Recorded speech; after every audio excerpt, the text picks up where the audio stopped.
Kedatangan 17 Kades persiapan disambut Ketua DPRD Pali Asri AG yang didampingi Ketua Komisi 1 dan Ketua Komisi 3. Waren, Kepala Desa Persiapan Air Hitam, yang menjadi pembicara pada pertemuan ini menjelaskan, seluruh Kades persiapan menolak keras wacana itu karena tidak ada pemberitahuan terlebih dahulu akan adanya pergantian itu.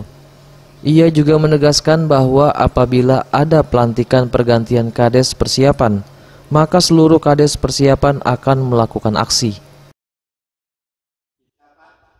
Kalau pengukuhan itu kan berarti yang dilantik itu kami inilah.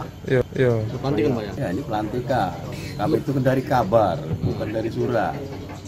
Ya, itu siapa yang bakal dilantik Pak? Belum tahu Pak? Belum tahu siapa yang ganti kami. Kalau bukan kita Pak? Hah? Kalau bukan dari kita sendiri?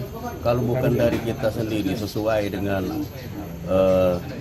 sudah menjadi suatu kesepakatan sebelum adanya evaluasi bahwa desa itu layak dan tidak layak untuk dijadikan desa pendidikan belum menerima. Menanggapi permasalahan ini, Ketua DPRD Pali menyatakan bahwa sejak awal Dewan Pali tidak pernah mempermasalahkan pembentukan desa persiapan di Pali, dan Dewan Pali sangat mendukung penuh agar pembangunan di Pali bisa dipercepat.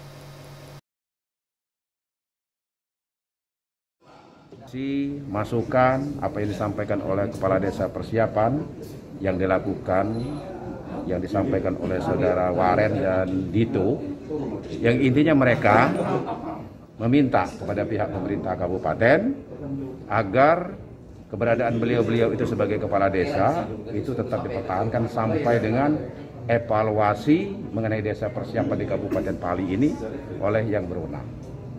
Apapun hasil evaluasi, apakah desa ini dilanjut menjadi desa definitif atau kembali kepada desa induknya, itu mereka terima. Itu yang kedua, mereka minta diselesaikan sesuai dengan yang disampaikan ya, bukan kata saya. Beliau rupanya menurut informasi dari kepala desa persiapan ini adalah masalah keuangan yang belum terselesaikan. Boris Simbolon, Sriwijaya TV.